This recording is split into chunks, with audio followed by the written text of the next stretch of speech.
Hi, and welcome to Expondo Gastro Experts. Today we'll be talking about hand blenders. So let's have a look.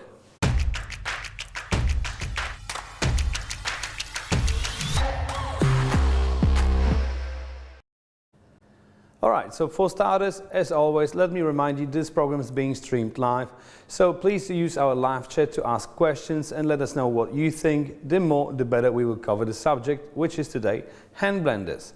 So hand blenders are one of the most frequently seen equipment in any kitchen and around the world. So they're very universal, they're performing a lot of tasks, they're very versatile and, well, pretty much all the time in use. So if you're doing soups, creams, purees, sauces, you probably need one of these. So we have 3 devices from Royal Catering. Let me just go through some of the details of each device. So starting with the smallest one. All right, so this is actually a home tool basically on steroids. It has 220 watts of power. You just plug it in, just in a normal wall socket. It goes up to 20,000 rotations per minute, so it's actually the fastest on the table, even though it's not as powerful as its bigger counterparts. What I like really most about this piece of equipment, it's the way you attach the mixing unit to the engine. So basically, usually at home equipment, you have a click-in system where you just simply click it in. And if you buy it for your restaurant, probably sooner or later you end up with either the engine or the mixing unit separate. Like you probably, you know, in any kitchen I've been to, I've found one of these like little home devices lying around being unused. So this is actually for commercial use, really solid. And the way it is mounted, so the thing is you have to find the right setting and basically just twist it in order to close it. As you can see, there's a couple of turns there, so it sits really solid, it doesn't wobble around, which for me is really important. If you knock it against a workbench or a pot while mixing, nothing will happen to it. It sits really solid on the engine, which gives you the control when you're mixing it, when you're mixing, blending or doing a lot of work. It comes with a 16 centimeter mixing unit, and as far as I know, you can buy these mixing units separately. I believe there's also a whisk for it, and I believe there's also a longer mixing unit. But let's move on to its larger counterparts. So basically these 2 devices, if it comes to power, they're pretty equal. They work with 500 watts, so they are really powerful for such a compact package. There is a slight difference, however. And this determines basically the differences in use. So this is a slightly cheaper model. Let me just check how much it costs. It costs £182, where this one costs £199. So what is the difference? First of all, the difference is in controls. So maybe the similarities first. So first you have the safety on the top, right there. So you cannot click the trigger until you have pushed in the safety. So once you push the safety in, you click the trigger, the device is starting, you probably heard this term click, right?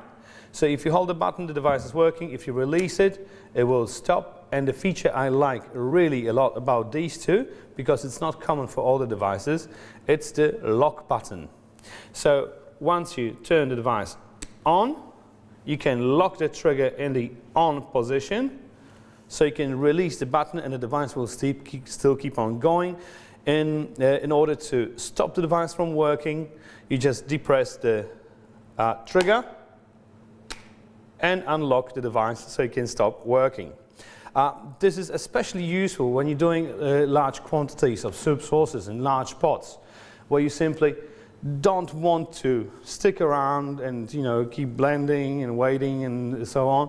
You just basically lean it on the pot or the container you're blending your product in, and basically leave and come back in a while. In the meantime, the device will just keep still keep on working. And obviously, when you want to focus on the control, you don't want to be focusing on the pressing.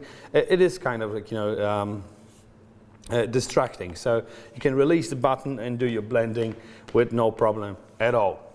As you can see, it is quite large, the mixing unit. You can get it in several different lengths. Of course, in this set, you will also always buy one. So in this particular set, it has 40 centimeters. I believe you can get it from 220 centimeters up to 50 centimeters, I believe. You have to check it on the website. There's also a whisk attachment, huge one, if I may say. So for large quantities, if you're doing a lot of meringues or you're doing a lot of dough, like in, you know, I don't know, 10, 20 liter batches, it would be great for. So as you can see, it's for commercial use. It's not a home equipment. It's definitely for large quantities. So as I mentioned, these two are slightly slower than their little brother. They go up to 16,000 rotations, and this piece of equipment, as soon as you start it, it will start straight up with all the force with all 16,000 rotations per minute.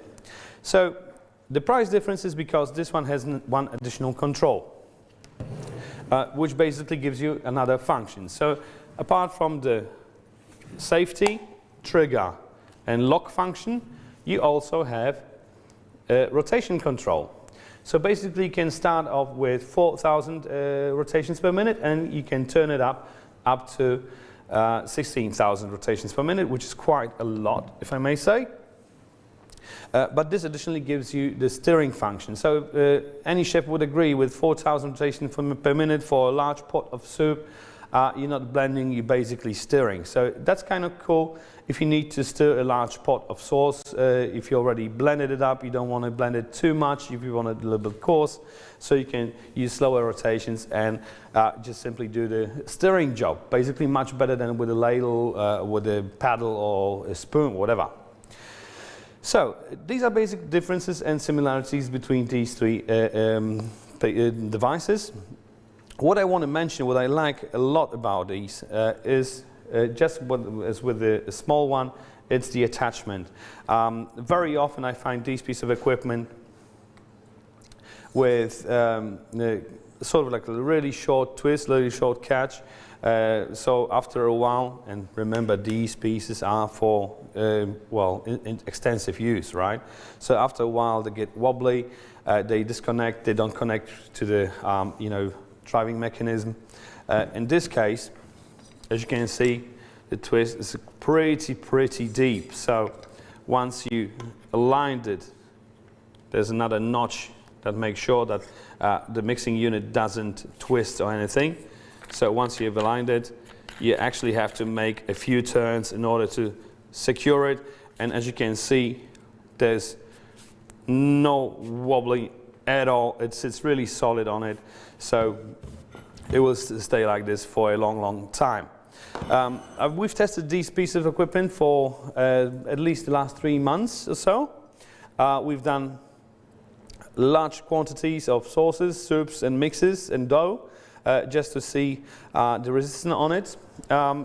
Achieved really good results, especially with the little one. The little one was really surprising. But let me just show you the blade unit. So you have 3 blades on the big one and 2 blades on the small one, but it makes up for it for the 3rd blade with 20,000 rotations per minute. So this is really a beast in the kitchen, and really handy too.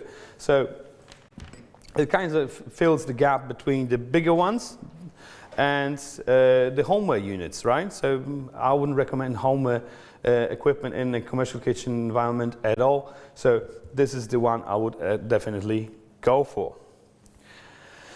All right, I see there's no questions. If you happen to have one, or if I can help you in regards to hand blenders or any other piece of equipment, feel free to write to us on the email address below. I will definitely respond. It goes straight to my mailbox. If there's more, then we will try to make another video clip of it.